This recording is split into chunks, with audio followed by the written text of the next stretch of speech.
Hello, everybody. How are you all doing? Welcome back to Man City Unplugged, your very own Man City fan channel. I hope you all are doing really well. And how are you guys feeling? It's just a day to go for the Real Madrid match to start. How are you guys feeling? Let me know in the comments below. I am feeling very tensed and also excited. I would say it's all mixed reactions.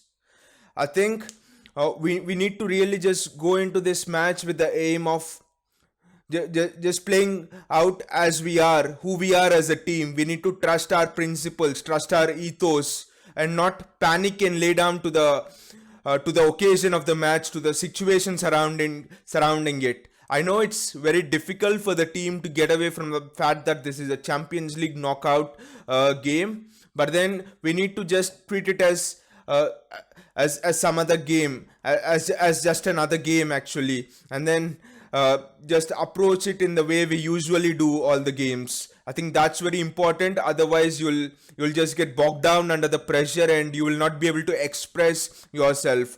I think that's the most important thing. If Man City can express themselves tomorrow, play according to the ethos, according to the character, according to the personality of who they are, I think there's no one in the world who could stop us from achieving the result that we want.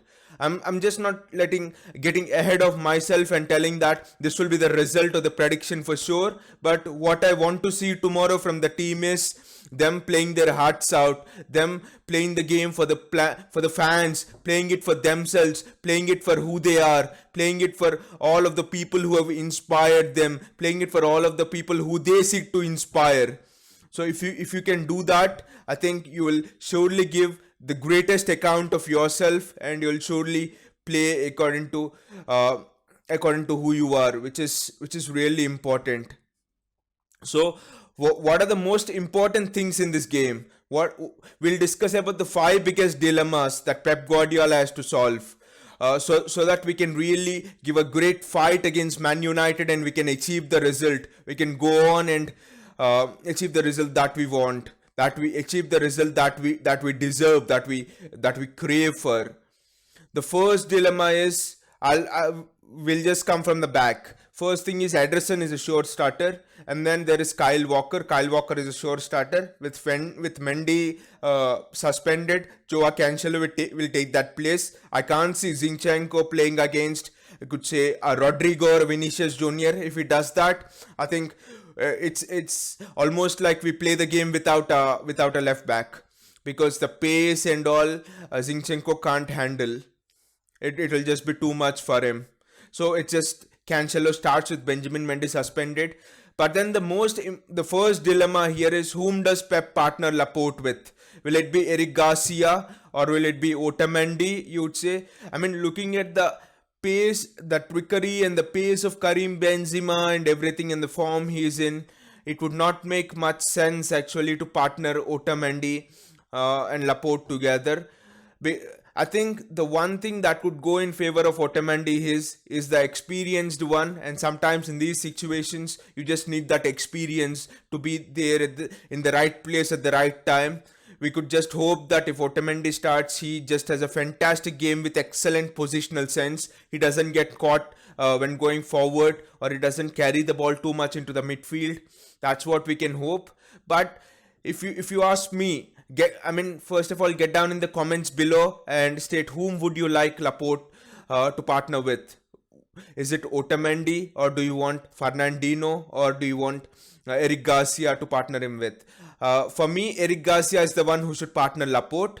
That is because in the last 10 games, he has not put a step wrong. His positional sense seems to be excellent. I mean, there are news coming out today, earlier in the day, that okay, he has refused to sign a new contract and all of that stuff. But now he's a Man City player, and the most important thing is we need to get the best out of him now, at least for now. That's for another day that he wants to leave the club and all of that. But still, when you see Eric Garcia playing, he always trains well, trains well in the sessions. He always looks to you 100% whenever he's playing. So don't blame the kid. It's okay if the kid just wants to go out and have another avenue. He might be feeling homesick and wants to go to Barcelona. That is common for young people. So don't So don't blame him. For now, he's a Man City player and he's willing to give 100%. Let's get the best out of him. Let's utilize the best qualities from him. He has an excellent positional sense. Like I said, he's really good in the air and he reads the game really well. Has great blocks and interceptions like we have seen in the last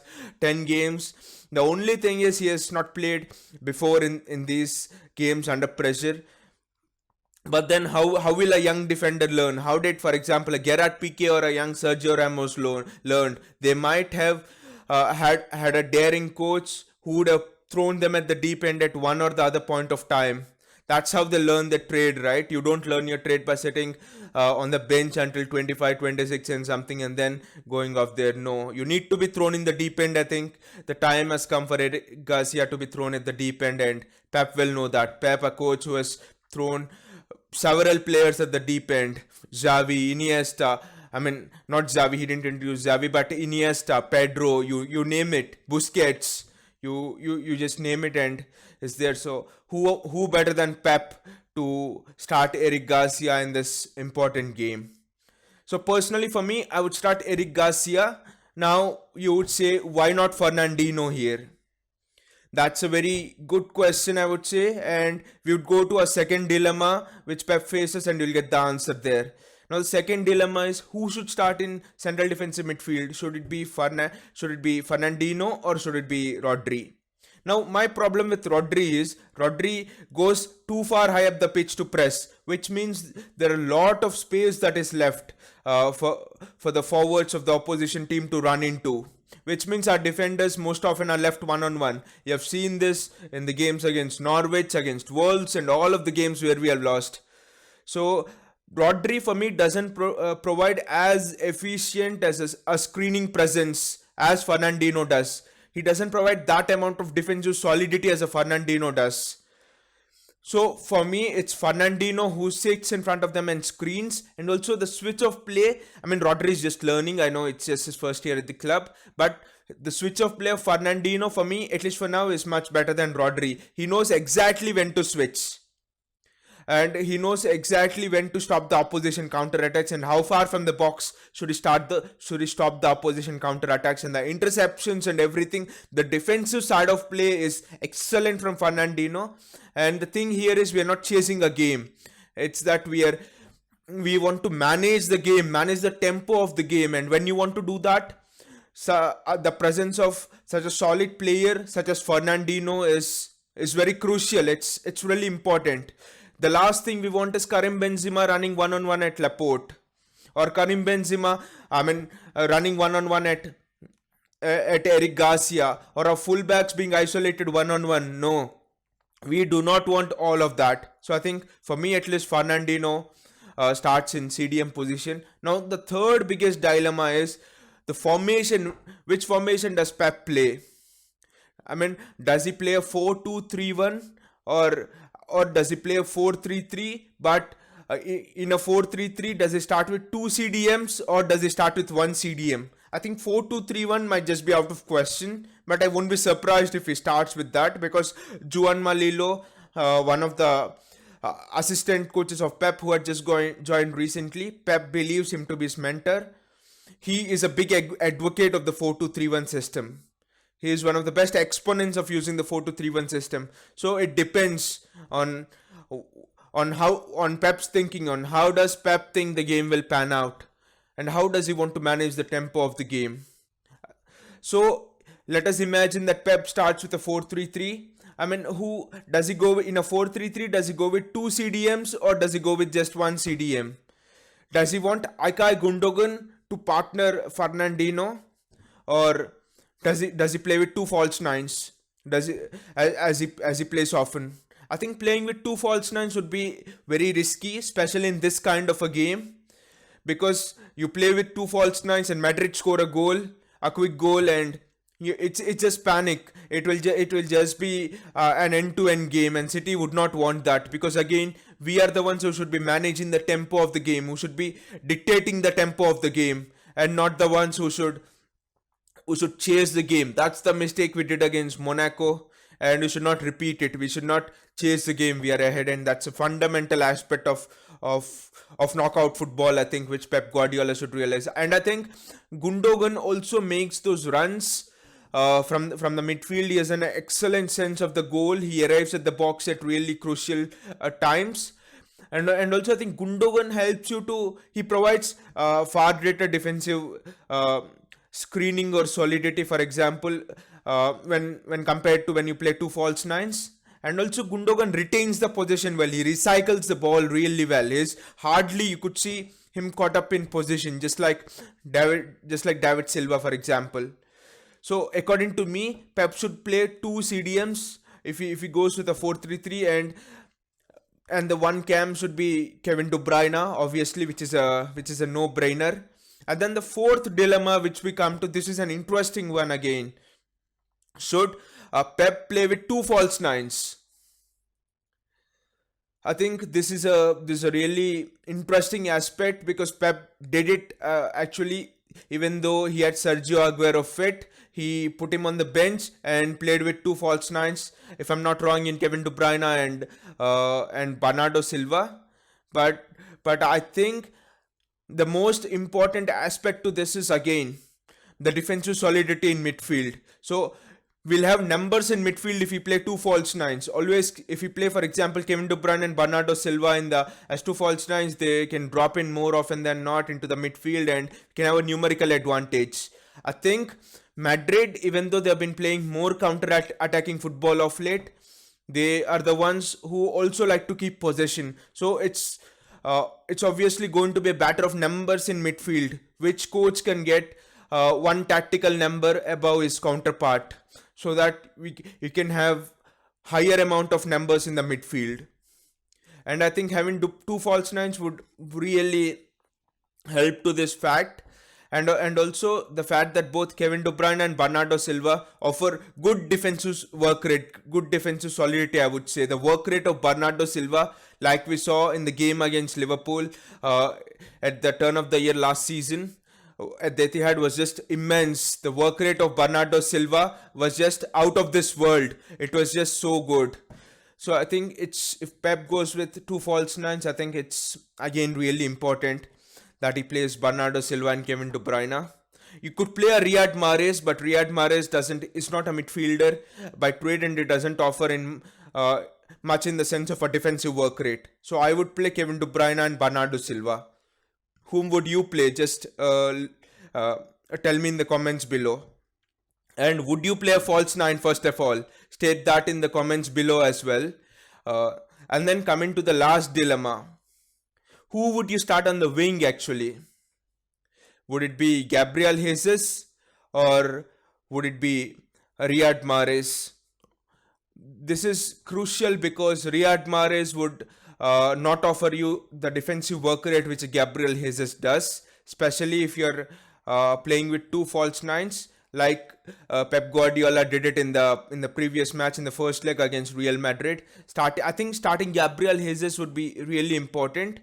Okay, if Pep doesn't play two false nines and he just plays with an out and out striker, then I think Mahrez would be an absolute starter.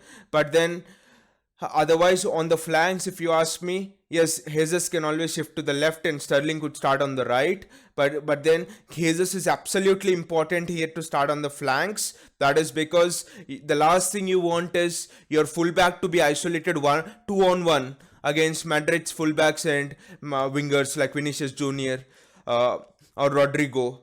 And I think that's a crucial aspect, because both of Madrid's fullbacks really bomb forward. They just like to retain possession of the ball, especially Ferland Mendy on that right hand side. On that left hand side. So I think it's just really important to start a defensive minded winger. But if Gabriel Jesus starts in the center, then I would play Bernardo Silva on the wing, on the right wing, Sterling on the left, and also I would play David Silva in the midfield along with De Bruyne. That is because we really do not want our fullbacks to be isolated or our defenders to be isolated one-on-one. That is where Madrid thrive. So these are the 5 big dilemmas which I think that Pep Guardiola has to solve if he has to really make sure that Manchester City give a great fight in this game and achieve the result that we all want. Still, it's just a day left. I mean, it's just less than 24 hours left now, and I'm still feeling tense, mixed emotions, tense, excited, enthusiastic how the game will go. And whenever City is playing, you have all those emotions, that feelings come out of us. But I think what City should do in this game is, even if something goes wrong, as fans, we do not want it to go wrong, but even if something goes wrong, City should not panic. Even if, for example, if we go a goal down or something like that, which I really hope that it should not happen. But even if it happens, we should believe in ourselves. I think that's what big teams do. That is what we really need to go in order to get that step ahead, in order to take the next step. We need to play with that conviction. We need to play with that belief in our personality, that yes, even if things go wrong, we are there, we believe in ourselves, we can fight back from the oblivion, we can fight back even though we are thrown into utter darkness, we are thrown into eternity. We don't care. We believe in ourselves, that we have the personality, we have the character to come back into games even though situations seem impossible, even though no one gives us a chance, because we believe we give ourselves a chance, our fans give ourselves a chance. We are playing for our fans. We are playing for all those people who believed in us despite the world telling us that no, it's not possible. We are playing it for all those people who inspired us. We are playing it for ourselves. We are playing it for all those people who are responsible for us to be here, to give all those people who have given us this fantastic opportunity to be in this great club and to be a part of this fantastic side. I think we need to have that sense of personality and character in us. And I'm sure if we play like that, if we play our hearts out, we will surely gain the needed result from this game. There is nothing beyond us. There is nothing beyond this Man City team. We know this as Man City fans. We know this. The players know this. The players believe in this. So tomorrow we just say, come on City, come on City. Yes, we can do it. It is just Madrid. We have gone to Bernabeu and we have done it. We have done it in their backyard. We have done it in their dungeon. We have done it in their cave. So now this is our backyard. This is our cave. This is our kingdom. So no one can inherit the throne from us at this kingdom. We are there. We are City, and we will do it. I think that's the belief we should have as Man City fans. And as long as we have that belief in us, nothing can stop us. And again, I just hope that we just give whatever there is in us. We just play our hearts out. We just play with love and passion, and we just play to our true potential with compassion in our hearts. And we just fight. We just fight to the end. That's what we should do. And thank you all so much, and I'll again be coming back to you with the review of the match after tomorrow night. So see you all again tomorrow. Have a nice day.